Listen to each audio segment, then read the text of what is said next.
A primeira vitrine de governança corporativa da América Latina apresenta.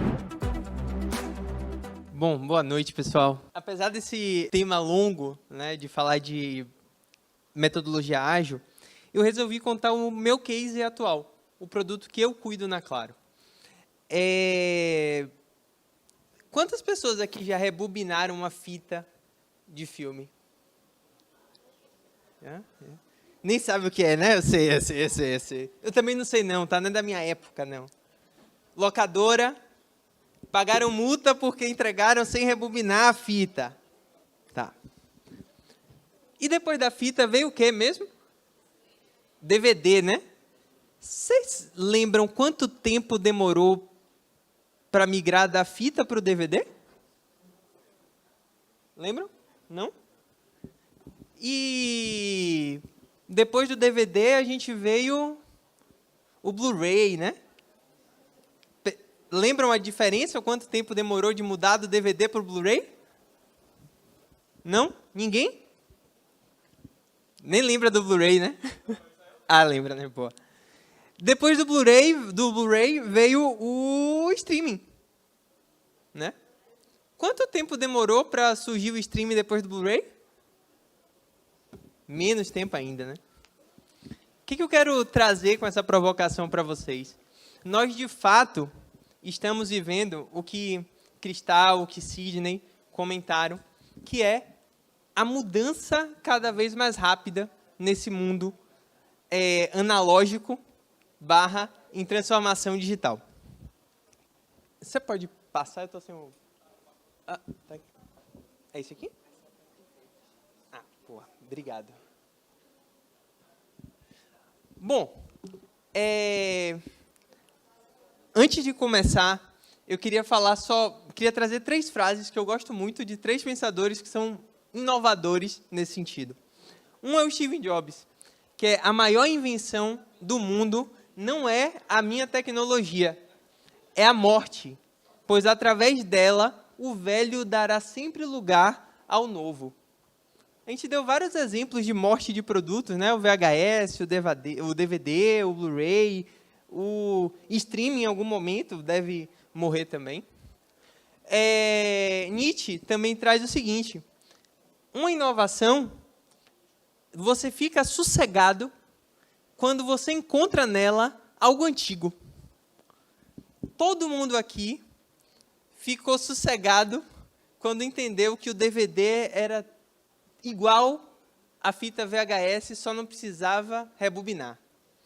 E depois, quando o streaming era igual a todos os outros, só mudava que agora você pode escolher a hora que você quer assistir. E, por fim, Benjamin Franklin, que traz aquela frase de que eu não falhei no teste, eu só descobri 100 maneiras de fazer errado. Bom, a Claro, ela é uma empresa de engenharia e eu acho que eu não conheço nenhum caso tão tradicional e tão travado como um processo de engenharia, né? Um processo de engenharia, por si só, o engenheiro hoje na faculdade, ele aprende ainda o projeto cascata. Alguém consegue pensar numa casa que começa a construir pelo telhado? Não faz sentido, né? Todo engenheiro pensa assim em qualquer projeto. Mas consegue fazer inovação em engenharia, tá? Depois eu posso dar um exemplo. Na Claro, ela traz, lá atrás, ela vem da NET, tá? Da antiga NET. Não sei se aqui tem cliente NET. Eu não conheço o boleto de vocês, tá? Não sou eu que ligo para vocês de madrugada. Já avisando para me proteger, né? Porque eu também sofro essas ligações, tá? Fiquem tranquilos. Mas a NET, ela tinha TV a cabo. E era aquela TV antiga, que você tinha o canal, podia mudar, assistir o canal a hora que você queria, e etc. Só que a Claro percebeu que existia uma oportunidade com as locadoras na época. Eu podia vender para esse cliente um filme. O cliente não queria só assistir um canal, ou um jornal nacional, ou enfim. Ele queria alugar o filme que acabou de sair do cinema para eu assistir com minha família. Então, ela lançou lá na época, eu estou falando de 2008, 2008, 2009, né? Não é tão época assim, um produto chamado Now. Esse produto ele já era digital e ele permitia que os clientes da TV a cabo comprassem filmes e assistissem em casa. O que mudou depois do Now? A Claro ela começou a perceber que o seu cliente estava mudando. A velocidade da exigência que nós temos com os produtos, sejam eles digitais, sejam eles analógicos, está mudando. Sidney trouxe um exemplo sensacional, que foi do tempo... Sidney não, foi Matheus. Do tempo no consultório médico. Se você perguntar para o seu avô, isso não incomodava ele, cara. Por sinal, eu tenho que respeitar, era o médico. Hoje incomoda todo mundo. Você chegar no consultório e o médico não chegou, é um absurdo, é um desrespeito. Mas, em algum momento, não era. O que mudou de lá para cá? Nós mudamos. A tecnologia mudou. O mundo mudou. Em uma velocidade cada vez maior. E depois do Now, a Claro percebeu que precisava ter uma plataforma de streaming. E aí se criou o Claro TV+. Qual é o problema do Claro TV+? Resolveu aí? Acabou a inovação? Tudo certo? Não. Esse cliente ele precisa se sentir em casa. Eu não posso entrar lá e encontrar uma diversidade, um catálogo lá de vida locadora e você escolhe o que quer. Quem aqui alugava filmes na vida locadora, lembra que sempre tinha o vendedor que você procurava e falava assim, cara, qual é o último lançamento dessa semana? Aí ele dizia, a fita era essa aqui, eu guardei para você, você aluga, passa o final de semana todo e devolve na segunda. Fantástico. Esse cara, ele te deu uma recomendação do que você queria assistir. Ele personalizou o seu atendimento. E aí, a Claro começou a evoluir nesse sentido. Eu precisava ter uma personalização do consumo desse cliente para trazer ele para dentro da era digital, mas que ele se sentisse em casa. E quando eu estou falando do cliente, eu não estou falando só do geração Z. Eu estou falando também da minha avó, que é cliente Claro, da minha mãe, que é cliente Claro, do meu pai, que é cliente Claro. Então, é um público muito diverso. Nesse cenário, eu entrei na Claro há 5 anos atrás com um desafio. Eles tinham um projeto de trazer inteligência artificial para dentro desse universo de streaming, e personalizar essa experiência do cliente. Eu não contei minha história, mas eu não tenho nada a ver com inteligência artificial.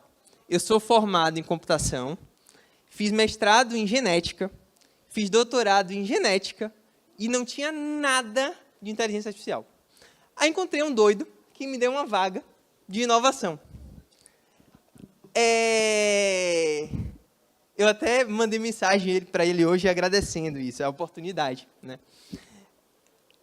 E aí ele me trouxe essa vaga e trouxe um desafio. Cara, eu preciso recomendar conteúdos parecidos para os clientes. Então, o cliente assistiu Wandinha, eu preciso dizer, cara, você não gostou de Wandinha? Eu tenho esse conteúdo aqui, eu tenho Stranger Things para você assistir. Só que eles não sabiam como trazer isso, e na época a gente não tinha LLM. Como a gente faria isso? Eu trabalhava com genética. E tinha um algoritmo que a gente usava na época, que identificava resistência à droga de HIV.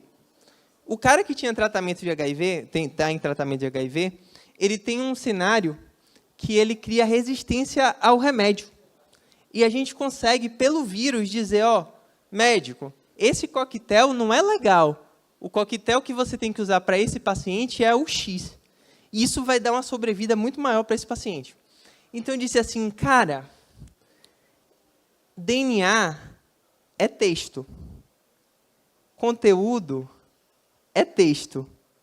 Será que dá para encontrar resistência de HIV similarizando ou encontrando conteúdos parecidos? Dormi, não dormi. Passei o final de semana pensando nisso. E aí a gente conseguiu aplicar esse algoritmo. E hoje, na Claro TV, a recomendação de conteúdos parecidos usa um algoritmo de resistência à droga do HIV. O meu ex-gerente, ele sempre fala assim, cara, eu nunca pensei que vacina recomendava filme. Aí eu disse, é isso. E a Cristal tocou um negócio que é muito... Foi muito feliz na fala, que é, eu sou a transformação digital. Eu acho que eu sou um caso de inovação. E uma inovação que eu acredito. Assim, eu acredito muito que todo mundo aqui consegue inovar. O ponto é que, às vezes, nós mesmos se limitamos. Nós mesmos somos, o que Sidney falou, a primeira barreira da ideia. A primeira barreira de, cara, mas isso daí alguém já fez. Você acha que você vai conseguir recomendar filme com algoritmo de vacina? Não faz sentido nenhum na cabeça. Bom, esse produto, ele começou lá em 2022. A gente tinha... Foi quando eu entrei, tá? Na época da pós-pandemia, ali no início da pandemia. A gente tinha cerca de 150 mil clientes que consumiam esse produto. E a gente tinha, em média, aí, por mês, 2.000 recomendações por mês. Parece muito, talvez, mas é muito pouco para o universo de TV a cabo. Tá? Em 2024, nós aumentamos essa exposição dos clientes ao produto e conseguimos ter aí em torno de 9.000 recomendações por mês. Hoje, em 2025, nós chegamos a cerca de 120 milhões de recomendações por mês e cerca de 6 milhões de clientes. O que isso significa? Significa que 6 milhões de brasileiros são expostos a recomendações da resistência do tratamento do HIV. E é muito legal contar esse caso para trazer um pouco, eu não vou andar com isso aqui, depois eu mando para vocês o slide, mas trazer um pouco do potencial da inovação e da onde a gente pode chegar. A inovação traz valor à empresa. Esse papinho de que inovação é só gasto, é a galera que só pesquisa e vê no que dá. Não. Isso pode ser até uma fase da inovação, mas não é inovação por completo. Hoje o nosso produto é um produto digital. E assim, com toda característica de produto digital, tem que dar lucro, tem ética, tem ideologia. Uma coisa que eu prego muito na empresa é, por exemplo, eu não quero trazer o cara para dentro de uma caixa e limitar essa exposição, porque você consegue controlar com um algoritmo desse. Não, eu quero personalizar a experiência do cliente. Eu quero trazer essa plataforma para deixar a sua cara. E é esse o desafio do Smart Content. Bom, e aí, como é que eu consigo implementar algo assim dentro de uma empresa tradicional? E eu posso trazer 3 pontos que a Claro tomou de postura e mudou e focou no seu processo de transformação digital. O primeiro foi a mudança da cultura organizacional. É impressionante como lá você vê um presidente de 80 e poucos anos defender IA. Ele não fazia isso antes. Mas até ele mudou a forma de olhar a cultura da empresa. Foco no resultado. Toda empresa, e isso é papinho, vocês vão ver em vários vídeos na internet, etc. O foco no cliente, o foco no produto, o foco no resultado. Mas será que, de fato, sua empresa foca no resultado e o resultado é a satisfação do cliente? Porque o resultado aqui não é lucro. O meu produto não gera dinheiro, diretamente, né? Indiretamente, sim, mas lucro, né? Mas não diretamente. Mas ele gera satisfação do cliente, que também gera lucro. O cliente satisfeito, ele não cancela o produto. Então, assim, será que seu cliente está satisfeito com o seu produto? E sua empresa foca em resultados, olhando a satisfação desse seu cliente? E, por fim, a gestão ágil, que acompanha a velocidade do mercado. Cara, não dá para pensar na metodologia tradicional de gestão em um mercado que muda de um dia para o outro. E, assim, eu não sei se vocês percebem a mudança no cenário da TV ou de vídeo, mas se você for pegar, eu dei exemplo aqui para os meninos da UFBA, a gente estava conversando lá fora, segunda-feira, a Netflix lançou Wandinha. Eles colocaram Wandinha em todos os lugares que podia se colocar. Quantas pessoas aqui já assistiram algum episódio de Wandinha, de quando lançou agora para cá? Aí, já terminou hoje. Você já parou para pensar que a Claro TV, ela poderia estar com um problema de segunda para cá? Eu não tenho Wandinha, e os clientes agora querem Wandinha. E aí? Você tem quanto tempo para resolver? Será que eu poderia responder, fique tranquilo, Sidney. Daqui a 6 meses, eu termino o projeto que eu estou fazendo, aí eu vou colocar Wandinha, tá? Só não cancele, tá? Fique tranquilo, daqui a 6 meses você vai ter Wandinha. Não, não dá. Então, a velocidade é rápida. Nós estamos vivendo nesse mundo digital, correria e tudo mais. Bom, e era isso que eu tinha para falar para vocês. Muito obrigado, boa noite. E qualquer coisa, pode mandar e-mail, adicionar no LinkedIn, fique à vontade.